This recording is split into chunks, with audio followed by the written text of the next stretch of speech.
Coming up today on 40k Chat, we have the Aeldari Codex review. This is a big book, a very big book. So rather than go through all of it, we're going to highlight some of it. We're going to highlight the new army-wide rules, our favourite Craftworlds, Saedeths, and units. I'm James. I'm Ali. I'm Ben.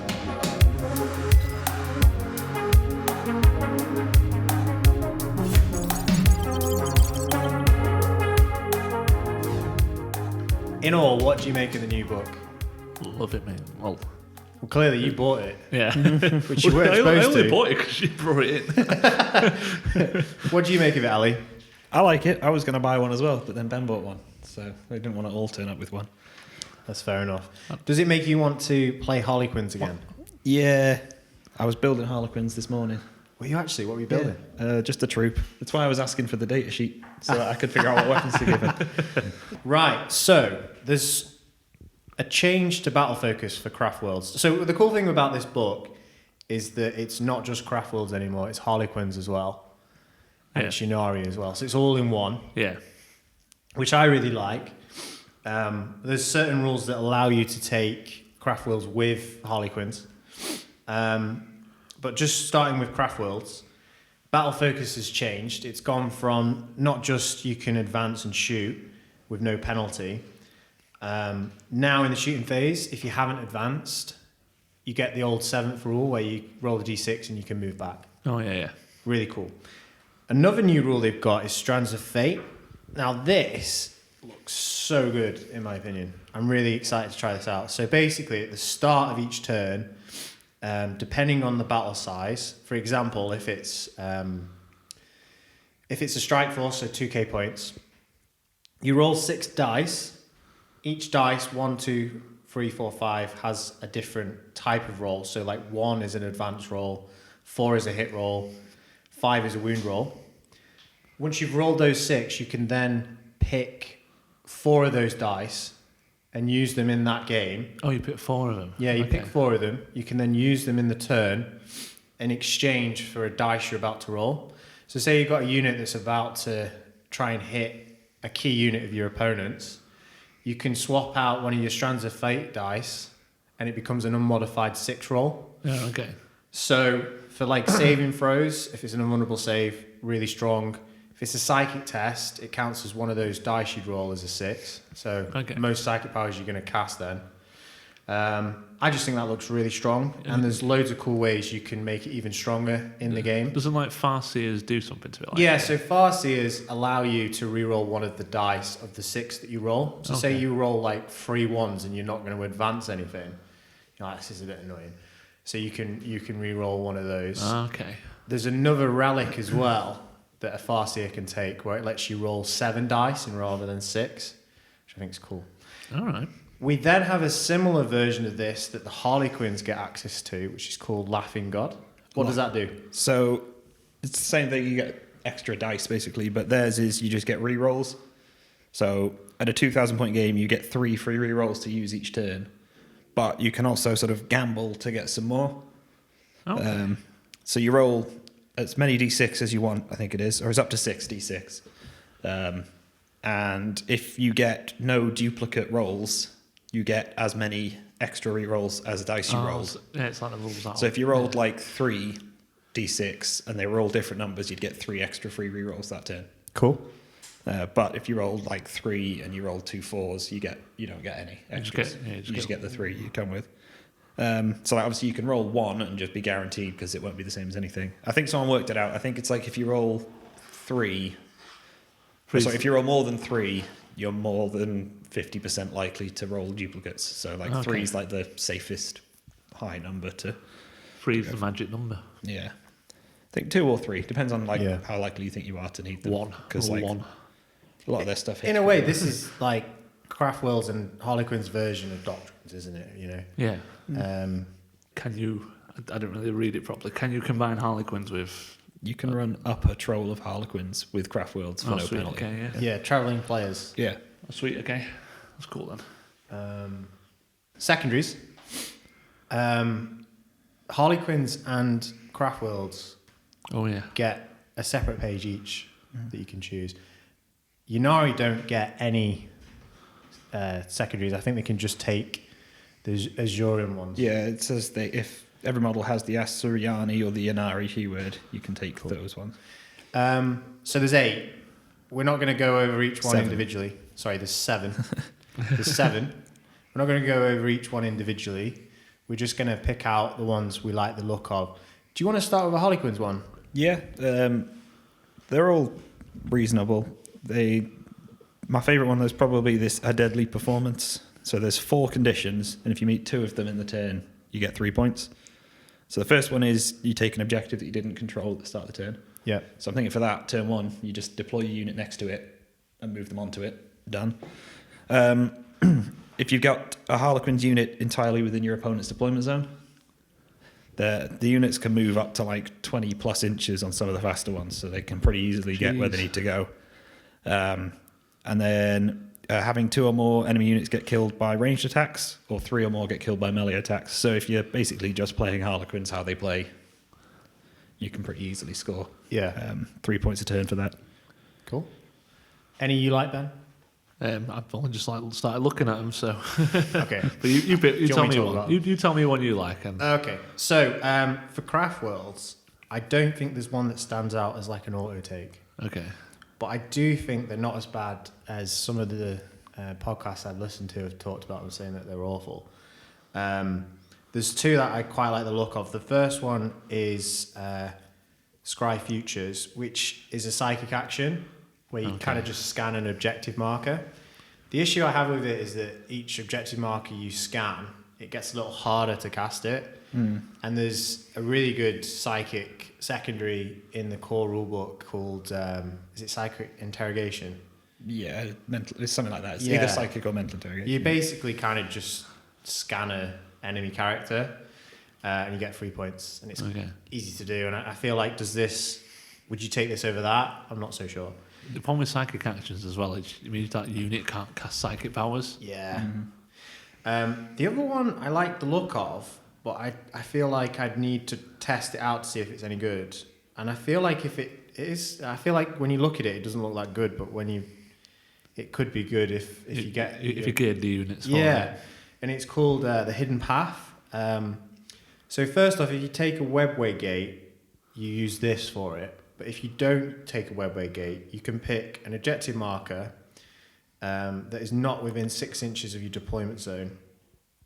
And then at the end of each of your command phases, if it's a Webway Gate, you score a number of victory points equal to the current battle round number if a unit from your army is within 3 inches of the Webway Gate, and there are no enemy models within 3 inches of the Webway Gate. If you didn't take a Webway Gate, it's the objective marker that you selected, and it's the same. So if you do not include a Webway Gate unit and you control the selected objective marker with a Craftworlds unit from your army, score a number of victory points equal to the current battle round number. Last turn, if you've kind of banked on that objective and you've wiped off stuff, that's an easy 5 points, I kind of think. Yeah. You know, in the earlier turns, I feel like you could score 8 to 10 for that quite comfortably. Yeah. So I'd like to try that out and just see. Rangers can get on that. Yeah. I think the annoying thing, I mean, you could deep strike your Rangers early game and then just move stuff up. But I mean, if you've got like Wraith units that are quite tanky, and Wraith units look really tanky now, I just think it looks cool. But yeah, I mean, there's a few others that they all look interesting, but the secondaries in the book now are really strong, and I feel like now with secondaries, if you pick the wrong secondary, you can lose the game straight away. Yeah. I think they've learned as well from because it's the Dark Angels one that's like easy points, 3 points and stuff. I think they've sort of learned to make faction-specific secondaries maybe a bit less. More creative as well. They're less just easy 3 points for everyone. Yeah.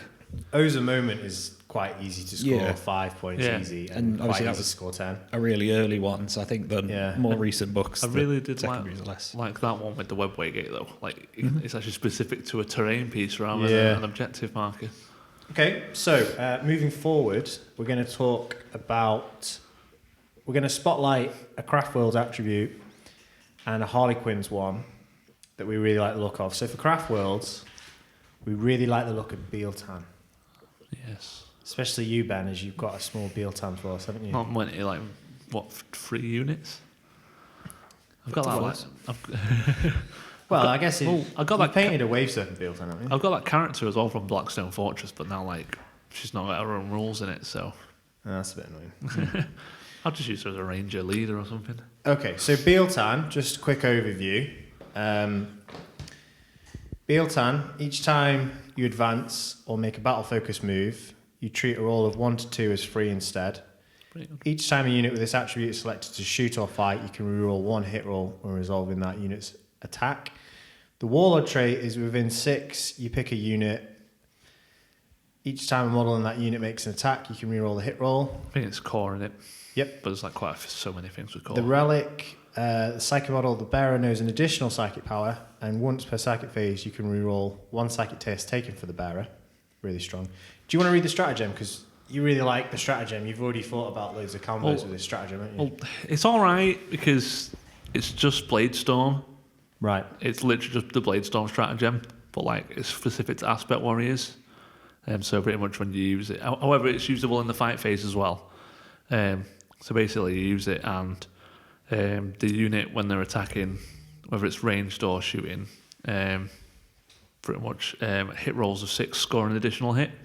Right. And you can combo that with the Bladestorm. So, yeah, you'd get loads, wouldn't you? Yeah. If you've got like already a lot of attacks as well. I think what people will look at Bealtan is that the battle focus becomes very reliable, and it's always nice to be able to reroll a hit roll. Oh yeah, you know. I do like that one. And I just think like the Relic and the I think the Relic as well, where it's a psychic can reroll a psychic test, is really strong. Which is kind of crazy because you'd think Ulthway would get that. Yeah. But yeah, so that's Bealtan. Ellie, do you want to just talk about your favourite Harlequin, Saedeth? Yeah. I think we should probably mention that they got rid of all the masks, because Harlequins used to have 6 distinct sub-factions, but they're all gone. There's just 3 Saedeths now, which is Light, Dark, and Twilight. The Light one, though, I think is way better than the other 2. Basically, if your models are 12 inches away, an unmodified hit roll of a 1, 2, or 3 misses. Right. Yeah, which is awesome. We might mention it later, but there's one of the upgrades you can give a Shadow Seer. Yeah. You treat your units as being 6 inches further away than they actually are. So that brings that to 6 inches if you're more than 6 inches away. Yeah. And then the second part of it is when they move or advance, they count as remaining stationary. So Harlequins can all advance and charge all the time, but all their ranged weapons are pistols or heavy. Yeah. There's I think they've got a couple of assault weapons. They've changed some assault weapons to be heavy now. So obviously you can only shoot assault weapons when you advance, but with this it would mean that you could fire your pistols and your heavy weapons anyway at full ballistic skill and everything, like no minus or anything. That's all right, cool. to be fair, yeah. Especially on the bikes, because the bikes move 22 inches when they advance. Yeah. And their weapons are heavy. So. It looks good for just like the tanky stuff as well for Harlequins. Yeah.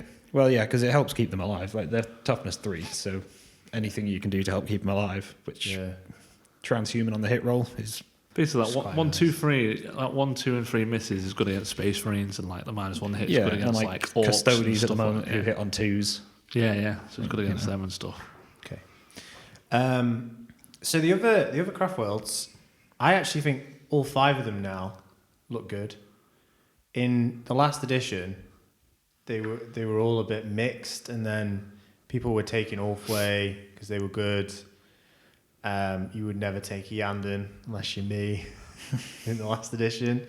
Eandon look good now. They've got a flat -1 becomes 0 AP and -2 becomes -1, which would be really good on Wraith Guard.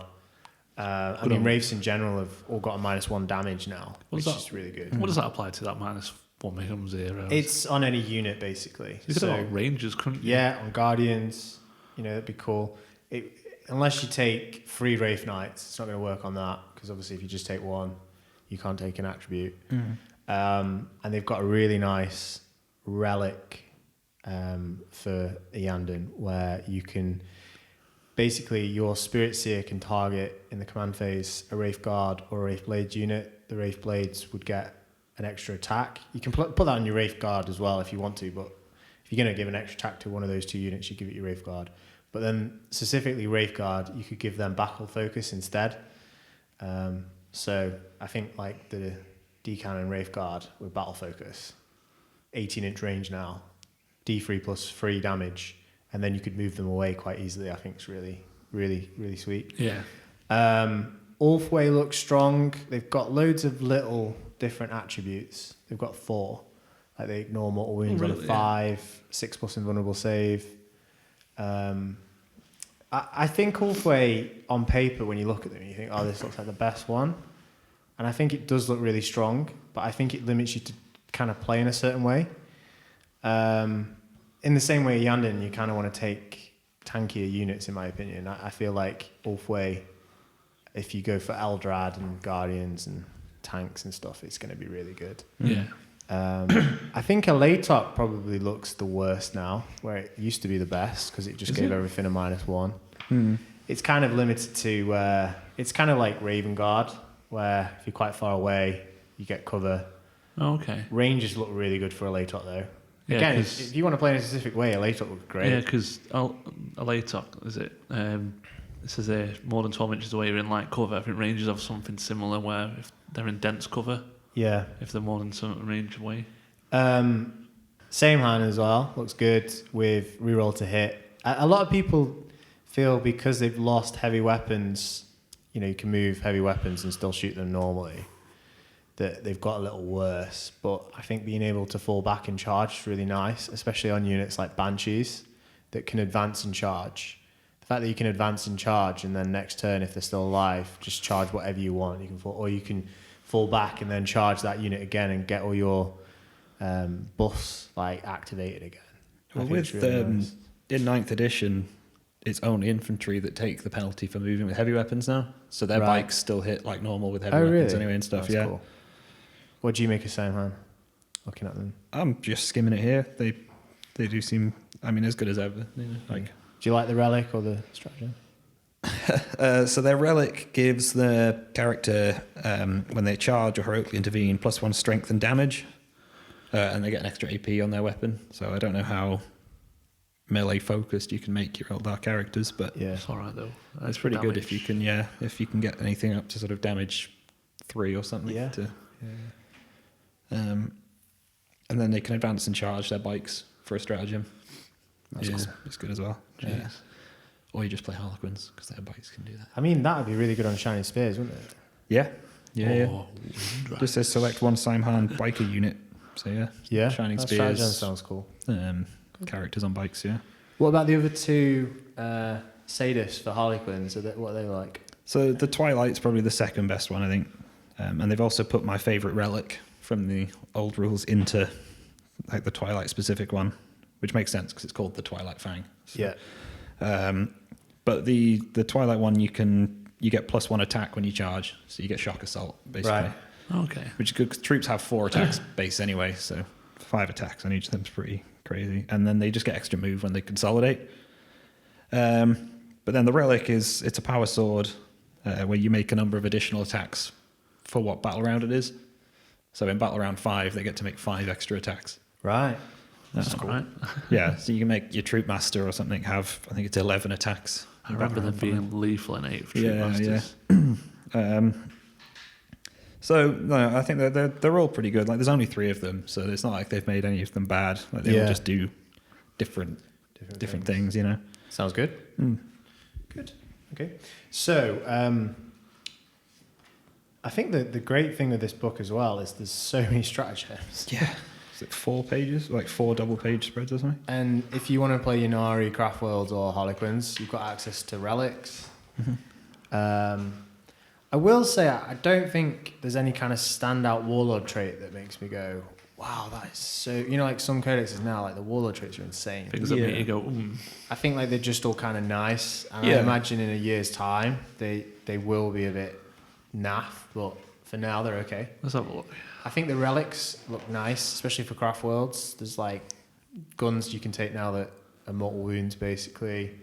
You have access to Aspect Warriors getting relics, which is really cool. We'll talk about that a bit later. See, you know what they just said about Warlord trees? See that you can pick a unit, a character or core till the end of the next command, till the start of the next command phase. When that unit makes melee attacks, improve AP by 1. Yeah, that looks nice. That's Like I alright. said, I think they all look nice. I just don't think there's, like some books now, you go, oh my god, that Warlord trait is insane. Like, There's no auto include. yeah, Warlord I traits, feel like they all kind of give a buff, which is how they're supposed to work anyway. Oh, yeah. I think like this whole book is just very balanced. Like, Yeah. it's powerful, but not broken. There's nothing you read where you go, well, I obviously need to take that, is it? You know? Yeah. Well, I think Seer of the Shifting Vector may as well be an auto include. Yeah, is that the one where you get to, is it get CP back? Yeah. On a D6 on a 6. Yeah, You may as well pay a CP and risk your luck with it. I think any Warlord trait like that, it's worth paying the extra CP to give a character it, because Then you over might the course get- of the game, you're likely to break even. Yeah. Because from it. And there's a really nice relic that you can give a Psyche unit, and I talked about this a little before, but you basically can roll an extra Strands of Fate dice. Mm-hmm. And I just think that's really kind of an auto-include if you're going to have a one relic that you're like, yeah. Yeah. But I think all the relics are nice. Mm-hmm. You can do quite a bit with them. Okay, any units that you kind of like the look of, Benjamin? I do like Wind Riders. Maybe called Wind Riders. Wind Riders, yeah. I do like the look of Wind What Riders. combos can you do with Wind Riders that you like? I don't know about combos, mate. We're not talking combos with them. I'll talk Dire Avengers, actually. We're Like, talking about that in a bit. No, I won't talk about that. Not now. Combos now. A couple of things I quite like in this book, straight off the bat. I quite like the look of Fire Prisms, because if you take 2 Fire Prisms, they're twin linked now. I've got a stratagem where you basically roll all the shots together for the higher strength version of the weapon, and then you just ignore any invulnerable save. Yeah. So it just means that if there is a big heavy monster that your opponent's brought with an invulnerable save that you're a bit worried about, like playing against your Lord of Skulls. Yeah. Or like Crusher, Stampede, Tyranids. Yeah, I just think it makes your Fire Prisms, and you can kind of do it with hiding away, and you can spend. So the upgrades for vehicles now are really good for Eldar. Like there's one where you always hit on a 3 regarding modifiers. You just that ignore modifiers basically your opponent plays. Then there's one where for 1 turn you can give a vehicle battle focus. So your Fire Prism gets line of sight to shoot it, links to another Fire Prism that's in cover with this stratagem. You shoot it, and then after that you activate your battle focus, and you could move it away again. if you got a good roll. If they got rid of Fire and Fade, then is that gone as a stratagem? So there's a stratagem now for battle focus where it just automatically is a 6. Okay. Fire and Fade is 2 CP now. It does say unit, so I imagine you can use it on a vehicle, and until the end of the turn that unit is not eligible to declare a charge, but it can immediately make a normal move of up to 7 inches. So that means it can go into cover without worrying about suffering any minus to its It move. says unit, so that would mean vehicle. Yeah. 2 CP. Where the battle focus one's 1 CP, so I think you've kind of got 2 options there with them, depending on how much CP you've got. Harlequinns, what is there a combo in there that you're kind of looking at, like, oh, I'd like to try that out? There's only 8 units, so in terms of combos, it's mostly just like stuff that a unit can do, that kind of thing. Some of the pivotal roles combo really nicely with some of the other abilities. Right. Just for example, like the Shadow Seer I was saying before, you can count your units as being 6 inches further away than they really are. Yeah, so your Shadow Seer, Solitaire, and Death Jester, they can upgrade them now, can't you? Yeah, and the Troupe Master as well. You could do this before, but the way it worked before was it replaced their ability they come with. So all of them have got a special, like the Solitaire's got Blitz, for example. The way it worked before was it replaced Blitz. Yeah. Or you could pay a command point to have both. Right. Now you just pay points and you have both. Right, that's cool. They're all quite expensive though. Like the cheapest ones are 15 points, and some of them are up to 30 points. I think the Death Jester is probably the one it's least worth it on, because they're only 55 points. Their benefit is that they're so cheap for what they do. But a Shadow Seer is 100 points. A Troupe Master, once he's got those weapons, about 100 points. Yeah. So it's like a 20% increase on them. But the Death Jester is more like a 50% increase for the points. So it's I think they're all pretty good, but I don't know if, if I was running 3 Death Jesters, I don't know if I'd be paying an extra Death Jester's worth of points to upgrade them all, No, I get that. Now, the Runes of Battle in the previous edition were the best psychic powers you could take, in my opinion. Was it like something good for you, something bad for your opponent? Yeah. They have kind of been a bit more rounded. Like yin and yang, innit? Yeah, they are, completely.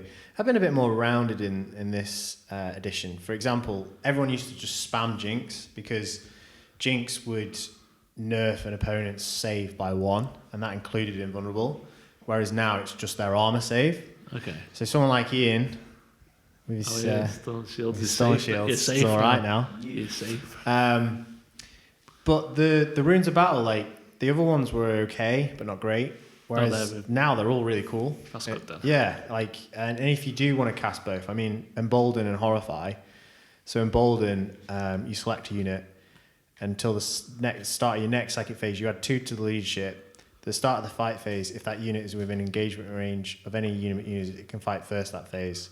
Whereas Horrify, it does the same to your opponent, but the opposite. So they lose leadership by 2, and they have to fight last after all eligible units from your army have done so. Excuse me? But this stratagem would work really good with the ones where Empower and Enhance, where you buff one of your units, you add 1 to the attack's hit roll or 1 to the attack's wound roll.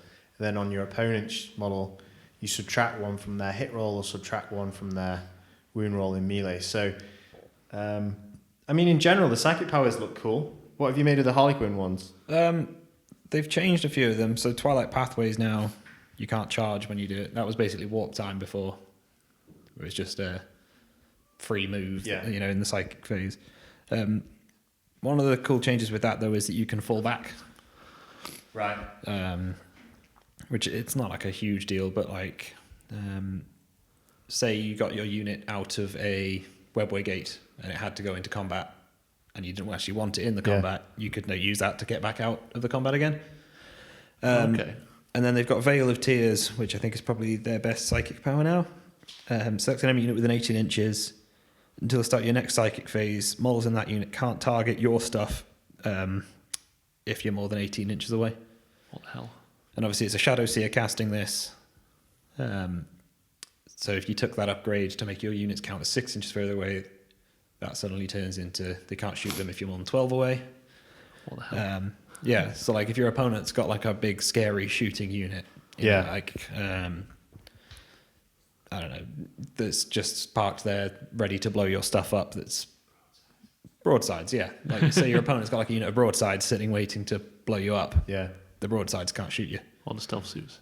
All the stealth suits, like any of the Tau stuff, the hammerheads, it's all. That's cool. Yeah, and like your stuff moves so fast that being 18 inches away or even 12 inches away, it's not really like a big deal, because on your turn you can move that far to get yourself where you need to go anyway. Like Harlequins move 8 inches in advance and charge. That's cool. They move 9 inches minimum. Yeah. No, the Harlequins ones sound really good. Yeah. And you can combo Shards of Light with Death Jesters to make your opponent's stuff all run away. Yeah. Like Shards of Light's -2 from their leadership. And whenever a Death Jester kills something, it counts as 2 things for the purposes of leadership. So just make their low leadership stuff go. I've talked a little bit about Runes of Battle, but, Eldar still get all their other psychic disciplines. Mm-hmm. And Runes of Fate, the classic discipline for Eldar, is back, in my opinion.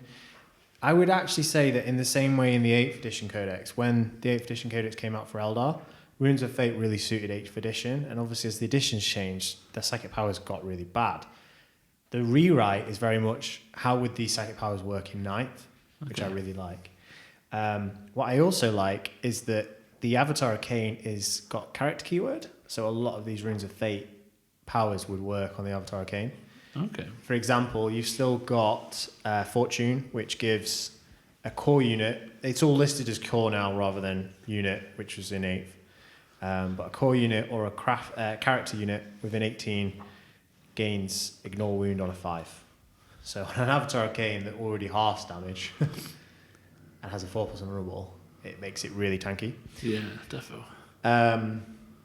I also really love this psychic power. So Runes of Fortune came in Psychic Awakening, and you could, in the past, swap Smite for one of these powers.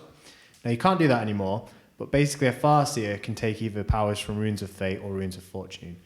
Now, this one is in Runes of Fortune. It's called Impair Senses.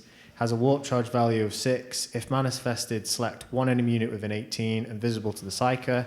Until the start of your next Psychic phase, that unit cannot be affected by the aura abilities of units from your opponent's army. So say your opponent's got a Death Star that's been buffed by loads of things, you can just turn all that off. Yeah. Sounds very Custodes. Only auras though, but still, like some units have a lot of auras. Yeah. Right, let's swiftly move on because there's too much to talk about. But we've tried to do a top 5 of our favourite units. They might not be the most competitive, but they're units we like the look of, would want to try.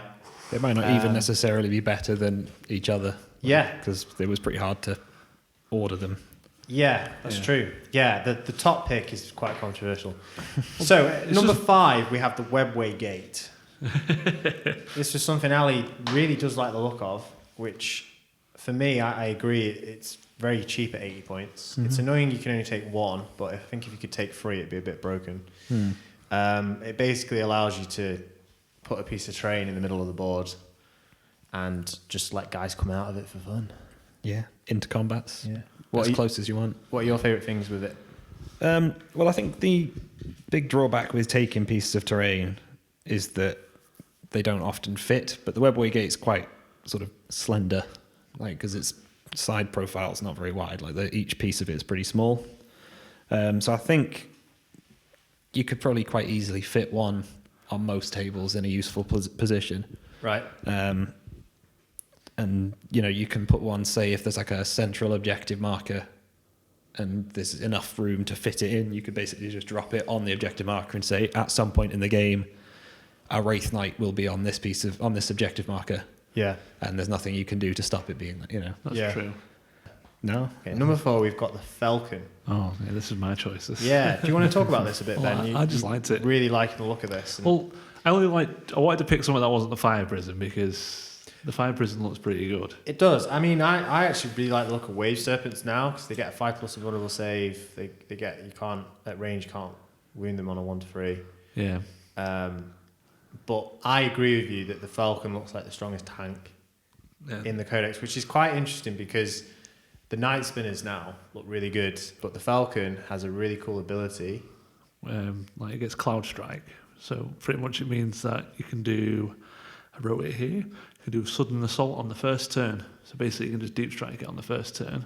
Becomes a drop pod. Yeah. The fact as well is I worked out for the same amount of points as a Fire Prism.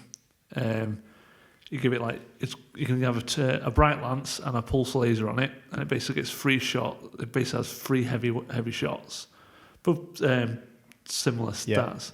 But the damage they do, the maximum damage they do, is the equivalent of a Fire Prism firing. Yep. But also, the minimum though they do is more than a Fire Prism doing the minimum, because I think it was what. This is though if all the shots hit though and all the shots wounded and went through, but. That's what I just thought. And it's also a transport as well. Yeah, I agree. I mean, the gun is very good at anti-tank. Yeah. With the Pulse Laser. They'd be great for taking like a squad of Fire Dragons. Yeah. You're not got to be worried about someone popping your tank first turn. Exactly, yeah. You just go 9 inches away and then you depart and then just blow something up. In at 3, what do we have, Ben? We have... He doesn't know because he didn't write down. Is it Wind Riders? No. We have Eldrad. From Ulthran.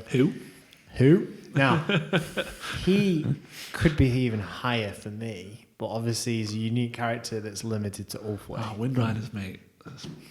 He's why you'd take Ulthran. He is why you take Ulthran. He was good anyway, and he's got better. He's got a natural transhuman physiology on him now, where you can't wound him on a 1-3. So he gets the Runes of the Farseer ability, where he can reroll a Strands of Fate roll. Mm-hmm. Never Perils of the Warps. Yeah, Farseers get that all the time. Great. All right, cool. He's the guy that really killed the banner, isn't he? Psychic test. Yeah, none of the other Farseers get that. They used to get you could reroll 1, but They get Runes of the Farseer now, where it's the Strands of Fate. But yeah, each time a psychic test is taken for Eldrad, you can reroll that test. And you can cast 3 powers a turn. Yeah. Is he the guy that nearly killed Abaddon? Yeah. Yeah. Well, he Does 4? auto wounds on a 2-up in combat now, so that's how he beats Abaddon. Yeah. And he's got a good weapon as well. He's got +2, -2 damage weapon. Yeah, the auto wounds on a 2-up. He only gets 3 attacks. He's not like the fightiest character, but he holds, Warlord trait is cool. Mm-hmm. After you make a Strands of Fate roll, if this Warlord is on the battlefield, you can choose to retain 1 additional dice. So instead of taking 4, you take a 5. Okay. He's a Farseer, so you get to reroll 1. Okay. So he makes Strands of Fate very accurate. Yeah. He adds 1 to his psychic test as well because of Ulthway's Yes. Craftworlds ability. Yeah. Yeah. Beautiful. If you take an Ulthway, which I think a lot of people will because they're very strong, you should take Eldrad. Yeah. Okay. In at 2, we have Ali. Your choice. Yeah, Harlequin troops. Cool. Because I'll let you talk all about these. But they don't have core keyword, mate. they'll get core keyword. I think if we assume they have core keyword, they're number 2. If they don't, Why wouldn't they have core keyword though? Exactly. As It's obviously a mistake. Yeah. they probably just copy pasted the character keywords from before and just deleted character and they changed how all their weapons work because in the old rules all the different weapons they could take had different abilities and only one of them was worth taking, which was the caress. And they've changed it now where all of them have the same profile. It just gives you a keyword. So if it's me, I'm running at least one of each in every unit. So it simplifies it a bit. Yeah, so they're all strength +1, AP 2, damage 2. Damage 2? The pistols changed as well. You can't run them all with fusion pistols and put them in a boat and shoot. Yeah, the clown cars. You can only have 2 with the fusion pistols now. That feels like your car the other day. We got to Tesco. But the stratagems that they get for having the different weapons are amazing. Right. So if you take the Embrace, when you charge for a stratagem on a 4-up for each model in the unit, the enemy unit suffers a mortal wound. So that's pretty good. Because you can run them up to squads of 12. So. Oh, okay, yeah. Then. And as the other thing is, the stratagem applies to every model in the unit, not just the ones with the equipped weapon. Yeah, it just gives the core word. Yeah, so that's why it's worth, because they all cost the same points and have the same profile. So you might as well run one of it. If you're running any, you run one of each, The Embrace, the unit ignores invulnerable saves for a stratagem. And when they've got 4 attacks each, the only down 4 attacks. What's Yeah. the AP of their melee though? 2. Nothing's about this tower. Jaw. And then the Kiss is on a 6 to wound. They do a mortal wound for a Right. max of 6. But again, you can run a squad of 12, which is 40 something attacks. So you're going to hit that 6 pretty You take easily. them two, wouldn't you, together? Well, you just put you can't use the Embrace and the Kiss one at the same Okay. time, but you can use the Embrace and the Kiss one. So you can do up to 12 mortal wounds just from stratagems Nice. to a squad. Nice. I mean, the fact that you don't lose Strands of Fate if you take a traveling player squad. Yeah, it's almost worth It's running like, a big unit of Troupe with a Craftworld. I feel like Do you want to be my teammate in some games? I want to take a Troupe and a Just take vehicle, Ali. Just take Ali in the list. maybe a Solitaire. Yeah, And just be like, killer clowns, haha. yeah. I mean, they're like a really powerful melee unit. They can advance and charge, and they move 8 inches. So they're moving at least 9 inches before they charge. Yeah. They can run around with melter guns basically as pistols. Pew pew pew. They've got the Neuro Disruptor, which is a lot better now as well. What's that do? So if you hit, the unit suffers a mortal wound. What? And it's strength 6 anyway. Yeah, it's strength 6, AP 3. And if you hit, unless it's a vehicle, if you hit, you do a mortal wound. And then you still get to roll your wound roll as well. Mm-hmm. So, Oh, no, sorry. It's if you hit, you do a mortal wound. You don't do the rest of okay, it. sorry. My bad. But basically, troops can just vomit out, What wounds like no tomorrow? yeah. I think if you ran a unit of 12 with 4 Neuro Disruptors and all the special weapons, you could potentially be doing 16 mortal wounds, in addition to like any other damage that squad might do. Yeah, there's 4 more. Like that's 4 dead Thunderwolf cavalry, Yeah. isn't it? You're 4 wounds apiece. Yeah. Yeah. And that's like in addition to any other damage that they might do from attacks. Do you think Harlequins are priced adequately for what they do? Oh, how many points are they? So a Troupe's 13 points, and then the special weapons are like an extra 10 points. Oh, okay. So they're basically, call them 25 points a model. I think so. Like if you look at other, look at other units that are priced at around that point. Like yeah, they're only toughness 3. Cool models as well. They're really good models. They're toughness 3, but you can stack a lot of defensiveness on them. Right. So if they're near a Shadow Seer, they're -1 to be wounded, which means that like strength 4 plus weapons are wounding them on 4s. You know, so that changes things. You take them in the light, they can't be hit on a 1 to 3. They've got a 4-up invulnerable save. If they advance, there's a stratagem to give them a 3-up invulnerable save. Yeah. Yeah, like I think. What? Yeah, they're supposed to look like fragile, squishy Eldar, Deceptive. but they're actually really surprisingly tanky. Yeah. And just horribly violent. Yeah. Well, yeah. At number 1. So this is kind of controversial because our number 1 is like a number 10 Yeah. in the sense that we haven't got a pick for number 1. The one part of this codex that we haven't really talked much about yet, which is the Aspect Warriors. We've put the number 1 is just Aspect Warriors because we've all sat here and said our favourite Aspect Warrior is this unit because, and I feel like even though they're Eldar, so they are quite squishy, they're a little more resilient now, but their damage output is just insane. Yeah. And I think you could build a list for Eldar and go, right, I'm going to take loads of Fire Dragons, I'm going to take loads of Banshees, I'm going to take loads of Warp Spiders, and your list is going to be really cool. Tell us all about every Aspect Warrior unit. Why don't we each pick an Aspect Warrior unit that we really like the look of? And then we can talk about the Wait, rest. just cut off my balls. Right, Are Wind Riders Aspect Warriors? No. Ben, you're going to start us off and basically talk about all of them. Like, I love the look of Dire Avengers because they're quite cheap, in my opinion. There's a 10-man unit is 120 points, and you can give like a second catapult like gun for free for some reason. So that's like 33 shots from just like one squad. They're already at a base -2 AP, and they've got Shuriken on top of that. So that's like pretty good, and they can also perform actions and shoot. I think with Dire Avengers as well, so aspects in general, you can give them now these paid for point upgrades on an Exarch. The Exarch then gets +1 wound, and it can get either a +1 ballistic skill or another attack. Yeah. So that would make them with 3 wounds. Yeah. Which is pretty good. And for Dire Avengers, for 10 points, you can give them stand firm. So the unit gains objective secured and +1 to leadership. So, I mean, giving them objective secured for 10 points, I think that's kind of worth, yeah. I'm sold on Dire Avengers now. I tell you what, I can talk about striking scorpions because they're basically like striking scorpions look amazing. Yeah, they're like corn berserkers but for Eldar. Like they just they do. That's running around with chain weapons and just like their Mandy blasters on their face, the little gun things. Yeah, they shoot combat now. They do mortal wounds. But yeah, striking scorpions. They've got 3 attacks each, 4 with because of the chain sword. Yeah, and they get exploding 6s. Yeah, I do feel like a lot of the Aspect Warriors though are anti-infantry. They do feel a lot of. well, Fire Dragons are. Yeah, exactly. I just realised your favourite isn't. Yeah. There's a couple of them that sort of feel like they fulfil the same role. Yeah. Well, You can make their mortal wound on a 5+ with their upgrade. Really? Jeez. It's 30 points though, which is quite expensive.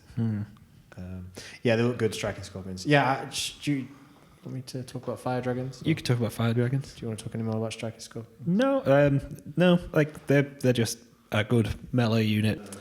I want to talk about Fire Dragons. So, Fire Dragons, a lot of people obviously initially were like, oh, they look amazing. I remember Ian crying about it.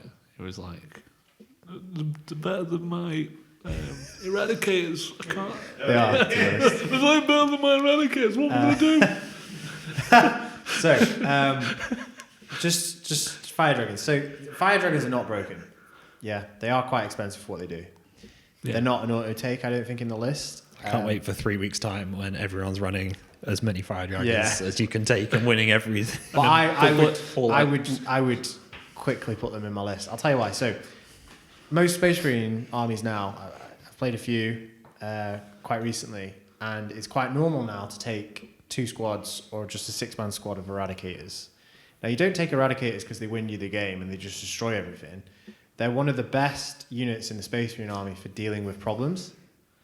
So if you're playing against like Death Guard or you're playing against a lot of Greater Demons, Eradicators can kind of nuke something and save you a lot of pain. They're a reliable unit. And their Exarch upgrade is they're all quite nice, but the first one, Blazing Fury, is 20 points, and it just increases the range of every ranged weapon in the unit by 4. So the pike becomes 22-inch range, and the melter guns become 16. Now these melter guns don't need to be under half range to use the +2, so you could have 16-inch range, D6 +2 damage fire dragons that could pop out of a Falcon. Mm-hmm. And then you could, you can't battle focus behind it, but you could move them back if you wanted to.